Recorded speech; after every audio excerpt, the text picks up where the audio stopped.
की सरकार नहीं सुनती है तो हम लोग मुख्यमंत्री आवास में जाकर बैठ जाएंगे शांतिपूर्वक। और जो करना होगा सरकार को गोली चला दे, जो करना होगा करेंगे। हम लोग जाकर बैठे। गुरु को भी चैलेंज किया था ना जी, जब धर्म की बात आई तो, और गुरु को भी परास्त करने के लिए लड़ गए थे। तो आज मैं भी आपको चैलेंज कर रहा हूं सर, कि आप जो बोले कि दिलीप कुमार पढ़ने वाला नहीं है, इसको राजनीति करना है, जो भी आप बोलते हैं, आप मेरे साथ बीपीएससी का एग्जाम आप भी देके देख लीजिए। और ये बीएसएससी जो प्रथम इंटर स्तरीय बहाली है, आप देखिए 2014 की वैकेंसी, माने कहते हैं हम लोग कि 2014 की वैकेंसी, चूंकि 2014 में विज्ञापन आया, लेकिन ये वैकेंसी जो मेरे ख्याल से 2006 से 14 तक की है, तो इसको तो 2006 की वैकेंसी करना उचित होगा। आप 10 साल लेट से निकाले वैकेंसी, तो वो तो सरकार की गलती थी। आप बताएं कि 2006 की वैकेंसी अभी तक पूरी नहीं हुई है, ये कितने बेशर्मी की बात है। और 2014 के बाद सचिवालय सहायक यानी कि बीएसएससी सीजीएल 3 की कोई वैकेंसी नहीं आई है 2014 के बाद। और हमारे जो माननीय पूर्व उप मुख्यमंत्री फ्यूचर मंत्री कहते जी सुशील मोदी जी हैं, वो कई बार बजट में इस बात का जिक्र कर चुके हैं। और ये जो आप लोग का 13,120 पद पे बहाली है, वो बहाली आप लोग अभी मांग कर रहे हैं पूरा करने का। और ये बहाली 2015 से हर साल पूरा हो रहा है बजट में, और हर साल आप लोगों के लिए बजट भी बनाया जाता है कि आप लोग को वेतन मिलेगा। आप लोग बजट उल्टा के देख लीजिए। और सुशील मोदी जी हर साल उसका जिक्र करते हैं कि 13,120 पदों पर कर्मचारियों की नियुक्ति इस साल हो जाएगी, उनको इतना वेतन दिया जाएगा। और सचिवालय सहायक की वैकेंसी भी वो निकाल दिए थे 3rd सीजीएल, लेकिन आज तक कोई वैकेंसी नहीं आई, न ही ये बहाली पूरी हुई है। तो अब जो लोग इस बहाली से नहीं भी जुड़े हुए हैं, तो उन लोगों को भी सोचना चाहिए कि जब तक ये बहाली पूरी नहीं होगी, भैया सुन लीजिए कान खोल के, जब तक ये बीएसएससी प्रथम इंटर स्तरीय बहाली पूरी नहीं होगी, बीएसएससी सीजीएल 3 की वैकेंसी नहीं आएगी, द्वितीय इंटर स्तरीय बहाली नहीं आएगी। और जिस दिन भी आएगी, चाहे ये बहाली पूरा होने के बाद भी आ जाए, इस बहाली के पूरा होने के बाद भी आ जाए, तो इस बात की क्या गारंटी है कि वो वैकेंसी, वो बहाली 1.5 साल में पूरी हो जाएगी, 1 साल में पूरी हो जाएगी? कोई गारंटी नहीं है। जिस तरह से सरकार का ये रवैया रहा है,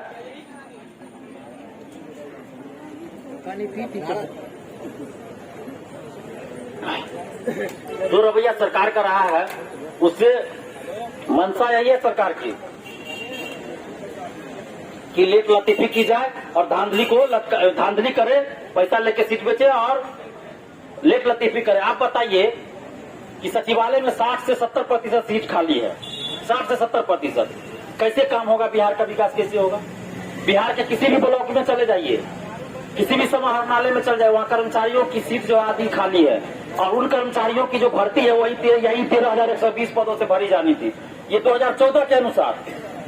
और ये 7.5 सालों में तो और भी सीट खाली हो गया होगा, तो कैसे काम होगा? तो कहीं न कहीं जो नीतीश जी कहते हैं कि न्याय के साथ विकास हम कर रहे हैं और भ्रष्टाचार पे 0 टॉलरेंस है, तो हम लोग तो न्याय की ही मांग कर रहे हैं कि 7.5 साल से जो अभ्यर्थी दिन रात परेशान हो रहे हैं, उनको आप न्याय दे दीजिए। तो क्यों नहीं न्याय दे रहे हैं मुख्यमंत्री जी? और जो बोल रहे हैं कि 0 टॉलरेंस भ्रष्टाचार पे, तो हम लोग तो सबूत दे रहे हैं भ्रष्टाचार के, तो क्यों नहीं कार्रवाई कर रहे हैं? तो ये सिर्फ दिखावा है, सिर्फ और सिर्फ दिखावा है। और इस चीज को हम सभी को समझना होगा दोस्तों, नहीं तो फिर आप सोच लीजिए कि ये बहाली जल्द पूरी नहीं होगी। जो लोग घर बैठ के देख रहे हैं, आप सोच लीजिए कि इस बहाली का आप थोड़ा सा शुरू से अभी तक एक बार ऑब्जर्वेशन कर लीजिए कि बगैर आंदोलन की ये बहाली आगे बढ़ी ही नहीं है। तो आप लोग को बार बार इसके लिए एकजुट होना पड़ेगा। अगर एक दिन सड़क पे उतर जाते ना 53,000 जो स्टूडेंट्स है, उसमें से अगर आधा भी एक दिन उतर जाते तो ये बहाली पूरी हो गई रहती। लेकिन आप लोग जो है घर बैठ के तमाशा देखने लगते हैं, यही बहुत बड़ी दुर्भाग्य है इस देश की भी और ये बिहार का भी। तो आप लोग प्लीज एकजुट हो यार। आप लोग को डर किस बात का है भाई? आप लोग को क्या डर लगता है कि आंदोलन में आएगा तो जेल भेज दिया जाएगा? क्या आपको ये डर है? बताइए, ये आंदोलन में आएंगे तो जेल भेज दिया जाएगा? तो जेल, तो जो घर बैठे हो आप लोग को तो डर नहीं है जो यहाँ मौजूद है, लेकिन जो लोग घर बैठे हुए हैं उन लोगों के बारे में पूछ रहे हैं। जो लोग घर बैठे हुए हैं उन लोगों को क्या डर लगता है आप लोगों को कि जेल चले जाएंगे अगर आंदोलन में आएंगे? तो आप एक चीज ध्यान से सुन लीजिए, जेल जाने से आजादी मिली थी, जेल जाने से आजादी मिली थी, इसलिए जेल जाने से डरिए मत। और लोकतांत्रिक अधिकार है आपका, शांतिपूर्वक आंदोलन कीजिएगा, तक किसी माई के लाल में हिम्मत नहीं है कि आपको जेल भेज देगा। तो इस बात का डरिए बिल्कुल भी नहीं। यहाँ जो है चोरी करके मर्डर करके लोग जाता है जेल, चोरी और मर्डर करके लोग जेल चला जाता है, वो लोग छूट जाता है। और यहाँ तो आप लोग है कि न्याय के लिए लड़ रहे हैं। आप जेल में भी जाइएगा ना तो आपका भव्य स्वागत होगा वहाँ। हेलो, देखिए थोड़ा सा पैनल नीचा कीजिए और इनकी स्थिति देखिए। जो लोग घर बैठ के तमाशा इसको हटा लीजिए तो थोड़ा सा रात। सबसे पहले तो हम आपको धन्यवाद देते हैं और सच बोले तो मेरा दिल रो रहा है। इसलिए रो रहा है मैं आज कि मुझे बिहार के उन युवाओं पे तरस आता है जो दो पैर रहते हुए अपाहिज है, दिव्यांग है। और इनको देखिए दोनों पैर से ये दिव्यांग है, लेकिन हम इनको अपाहिज नहीं मानते हैं, दिव्यांग नहीं मानते हैं। ये मानसिक रूप से पूरी तरह स्वस्थ है। देखिए कितना दूर कहाँ से आप आए हैं, सिपारा से, अरवल जिला के हैं, अरवल और सिपारा में रहते अरवल से ये हैं। आप सोचिए कि दोनों पैर से ये इस स्थिति में है कि चल नहीं सकते, बैसाखी लेके चलते हैं। और कितने बेशर्मी की बात है कि आप लोग घर बैठ के तमाशा देखते हैं। तो ये भी देख लीजिए, इसको तमाशा ही समझ लीजिए। दिखाइए आप लोग भाई, जो भी लाइव है मीडिया के बंधु, दिखाइए इनको। और इस चीज को आप लोग सोचिए कि कितना आप लोग एकदम अमानवीय व्यवहार कर रहे हैं कि आप घर बैठे हुए दो पैर सही सलामत होते हुए। और यहाँ तो पटना में जो है 2 लाख से ज्यादा स्टूडेंट्स है। पटना के ये बिकना पहाड़ी, मुसल्लापुर बाजार समिति, पानी दीजिए, पानी दीजिए।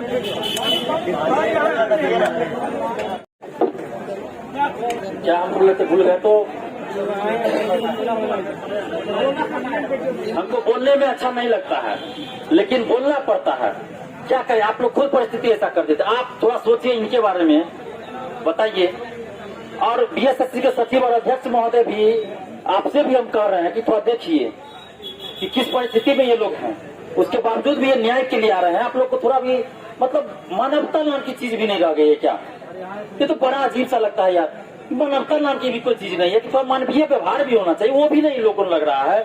और अभी आप इनकी स्थिति देख रहे हैं। और सबसे बड़ा आप देखिए, एग्जाम्पल देखिए कि मैं कौन हूँ, मैं कौन हूँ, दिलीप कुमार कौन है। इस बहाली से मुझे कोई लेना देना नहीं है जी। ये बहाली पूरा भी हो जाएगा तो मुझे नौकरी नहीं लेनी है इस बहाली से, या नहीं आप लोगों से कोई रुपया पैसा लेना है। ऐसा भी नहीं कि आप लोग नौकरी लीजिएगा तो आप लोगों से हम पैसा लेंगे, ऐसा भी तो नहीं ना है। आंदोलन में भी आते हैं तो अपना पैसा से खर्च करके आते हैं, जाते हैं। कोई एक आदमी बोल दे कि हमको कोई पैसा देता हो, आते हैं। तो किसके लिए हम आते हैं? आप लोगों के लिए आ रहे हैं ना। अब क्यों आ रहे हैं? हम भी प्रतियोगी परीक्षार्थी हैं, बीपीएससी की तैयारी करते हैं। और आप लोग को इतिहास बता दें कि क्यों हम इतना मजबूर हैं और क्यों इतनी निडरता के साथ आप लोगों के लिए लड़ रहे हैं।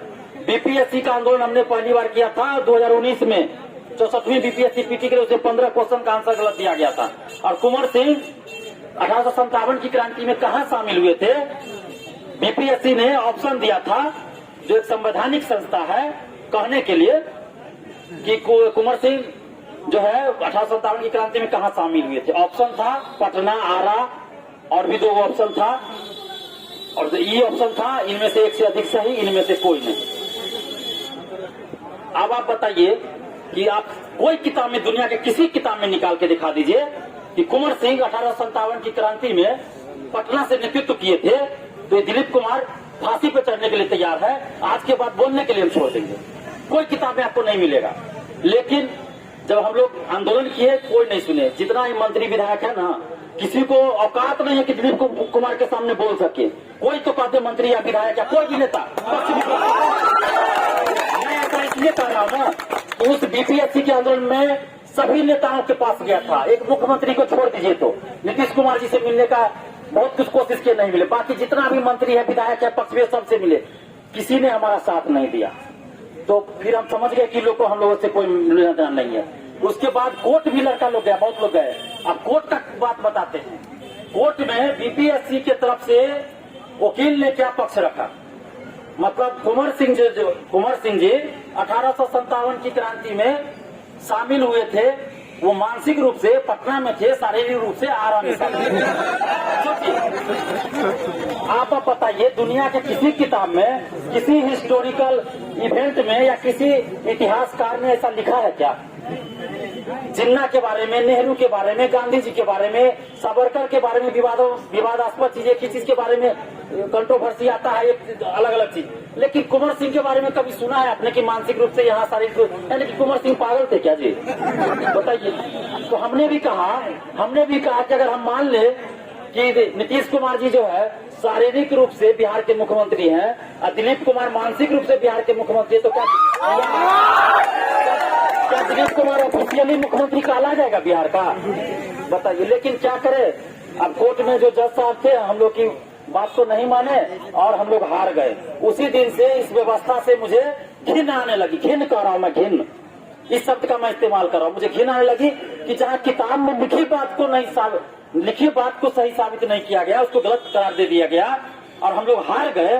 तो हमने उसी दिन तय कर लिया था कि कहीं न कहीं हम लोग को एकजुट होकर लड़ना पड़ेगा। और उसी दिन से मैं मानसिक रूप से मैं तनावग्रस्त हो गया।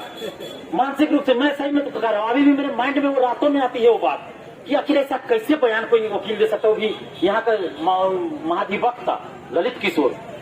अब बताइए, हमको तो आश्चर्य लगा भाई, अगर अपने पद की भी प्रतिष्ठा होती है ना, पद की प्रतिष्ठा होती है, अगर झूठ भी बोलना है, सरकार का अपना भी कुछ गरिमा होता है, पद की गरिमा होती है, उसका भी तार आप लोग कर रहे हैं भाई। उसी दिन से मुझे बहुत घृणा हो गई। उसके बाद क्या हुआ, रेलवे निजीकरण का बात चल गया। आप लोग याद कीजिएगा 25 अक्टूबर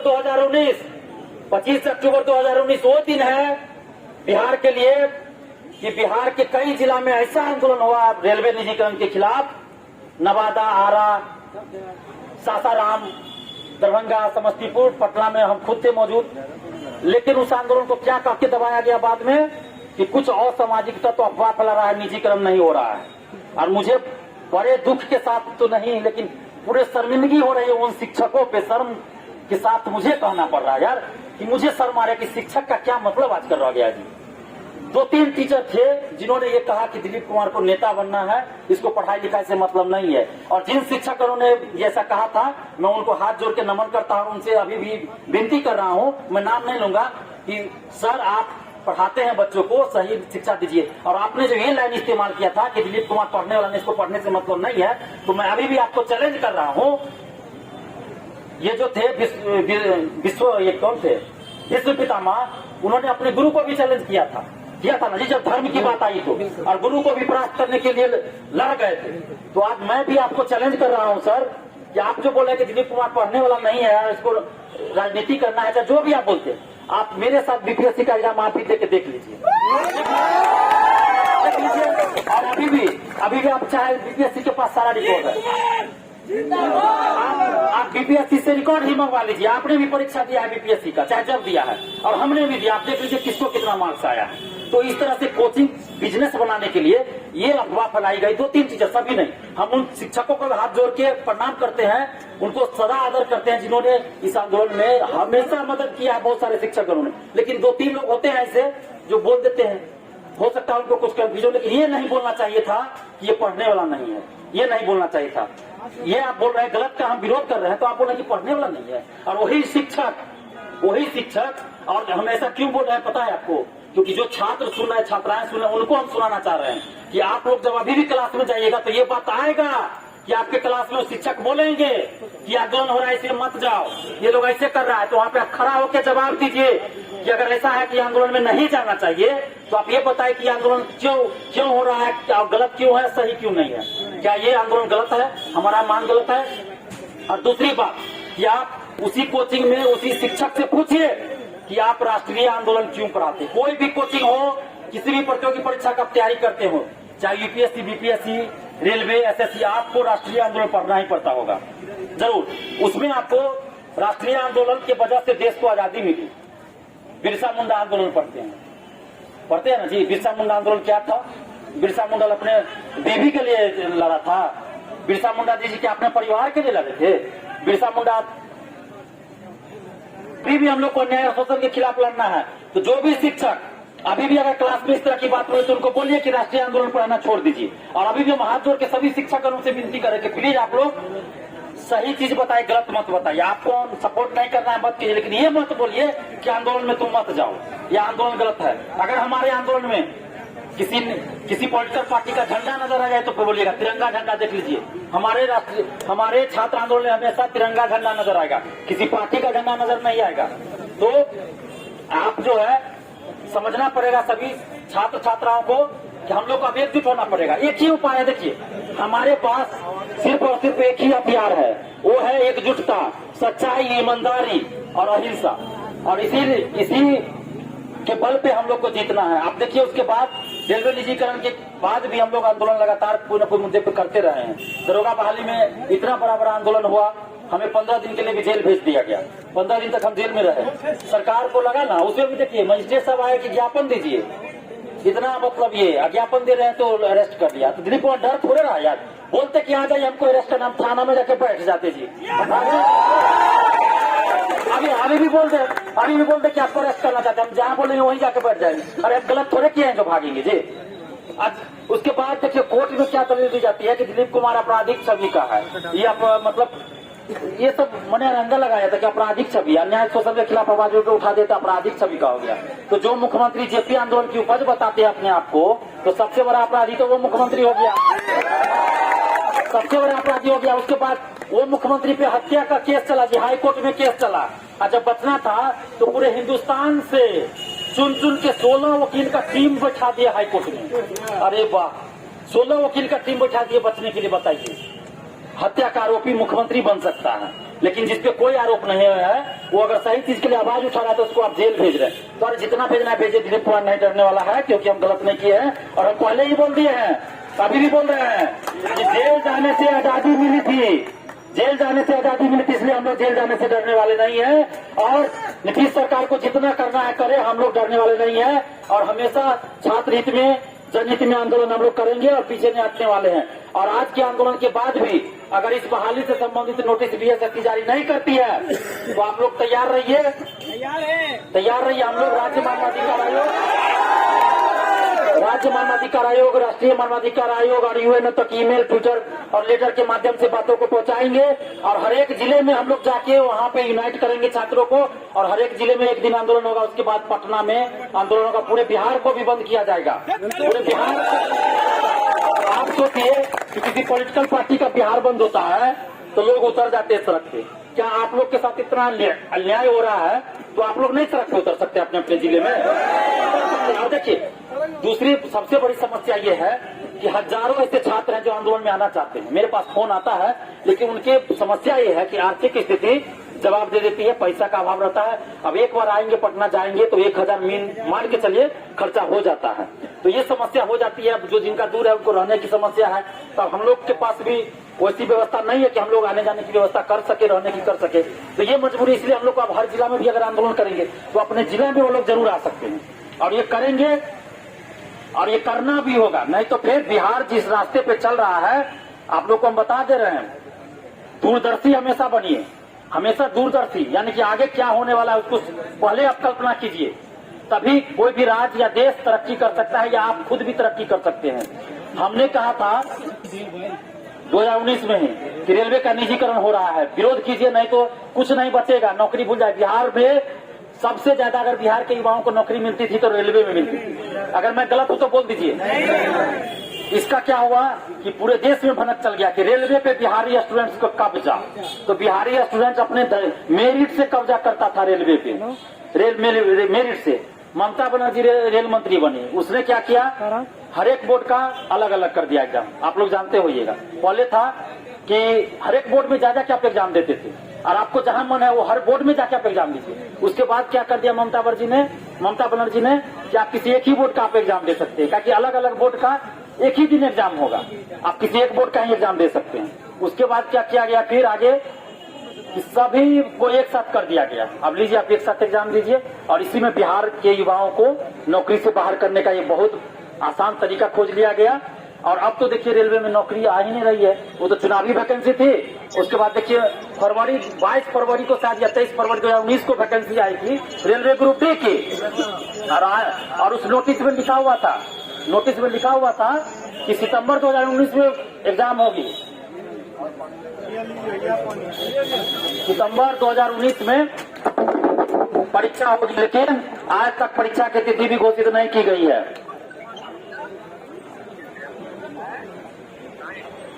अब बताइए कि जो प्रधानमंत्री बने थे 2 करोड़ रोजगार हर साल देंगे, वो ऐसा बोल रहे हैं। और उसके बाद चुनाव इतने बड़े पैमाने पे हुआ, पूरे देश में उसका रिजल्ट आ गया, लेकिन ये बहाली पूरी नहीं हुई। यानी कि प्लानिंग सही कहा आपने, 24 का इलेक्शन का है। ये देख लीजिएगा, देखिए ये हम ऐसे नहीं बोल रहे। हमने फेसबुक पे भी कुछ महीना पहले पोस्ट किया था कि ये बहाली जो है रेलवे का, वो 2024 चुनाव से पहले संपन्न होगी। आप लोग इस बात को देख लीजिएगा, 24 तक की चली जाएगी। और अभी देखिए ट्विटर पे कितना बार हुआ, नहीं हुआ। तो अब रेलवे के परीक्षार्थियों को भी फिजिकल प्रोटेस्ट करना होगा। लेकिन अभी भी क्या है कि यहाँ जो है बिहार और देश के युवाओं को ये समझ में ही नहीं आ रहा है कि उनके साथ कितना नाइंसाफी हो रहा है, कितना गलत हो रहा है। सरकार की गलत नीति और कार्यों का हमेशा विरोध कीजिए, चाहे कोई भी हो। आपने जिसको वोट दिया है उसको भी, वो भी अगर गलत कार्य करे उसका विरोध कीजिए, नहीं तो तानाशाह हो जाएगा। 2014 की बात बता रहे हैं, हम भी दिल से चाहते थे कि नरेंद्र मोदी जी प्रधानमंत्री बने, दिल से चाहते थे। लेकिन उसके बाद सरकार की क्या पॉलिसी है, आप नहीं बोलेंगे कि दिल से क्या चाहते हैं, तो फिर कहेंगे कि राजनीति वाली बात है। लेकिन सरकार को चाहिए था कि नौकरी कम से कम दे और जो वैकेंसी आ रही है उसको पूरा करे, लेकिन नहीं हो रहा है। तो रेलवे के परीक्षार्थियों को भी एकजुट होना पड़ेगा और एक साथ आपको करना पड़ेगा, चाहे एसएससी को हो, रेलवे हो, बैंकिंग। आप देखिए बैंकिंग का भी क्या हुआ, कोई वैकेंसी नहीं, किस तरह से हो रहा है। एसएससी का देखिए। और अभी बिहार की जो स्थिति है ना, अगर हम लोग एकजुट नहीं होते हैं, नहीं एकजुट होंगे, तो आप सोच लीजिए कि आपके लिए कौन लड़ रहा है। मैं अपनी तारीफ नहीं कर रहा हूँ, लेकिन मुझे भी कभी कभी ऐसा लगता है कि कोई नेता आ रहा है आपके लिए लड़ने। आप बताइए, क्या बिहार में 2 साल पहले कोई ऐसा आंदोलन हो रहा था? नहीं हो रहा है। एक दिन आंदोलन हुआ किसी वैकेंसी को लेके, 2 दिन हुआ, फिर खत्म हो गया। लेकिन जो लंबी सिलसिलेवार चरणबद्ध तरीके से लगातार ये जो चलते आ रहा है, और इसकी जो भनक है वो सरकार और आयोग तक जा चुकी है। और इसीलिए डर के आयोग भी कुछ काम कर रही है, क्योंकि छात्र एकजुट हो गए हैं। एकजुटता सबसे बड़ी बात है। देखिए अभी ये बच्चा लेके आए हैं, 2014 में फॉर्म भरे थे और इनकी शादी हो गई, बच्चा हो गया। देखिए पिताजी उनको साइकिल बना के पढ़ाई किए थे, बीएससी हम पढ़ाई किए, अभी तक बेरोजगार है। शादी ब्याह करवा दिए माता पिता को, बेटा ने साइकिल बना के हमको पिताजी पढ़ाए थे, अभी तक हम बेरोजगार है। बताइए कैसा सरकार लूज है, कितना मतलब घटिया विद्यार्थी के साथ कर रहे हैं। यहाँ पे मतलब 95% लोग बेरोजगार घूम रहे रोड पे। आप पैसा देकर घूस देकर नौकरी कर रहे हैं, अनपढ़ गंवार नौकरी करने चले जा रहे हैं। बताइए कितना गंदा बात है।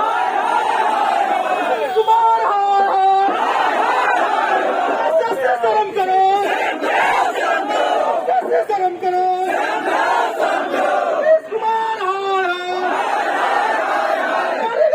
मांगे पूरी करो,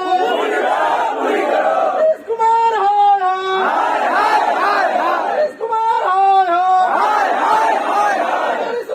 मांगे पूरी करो,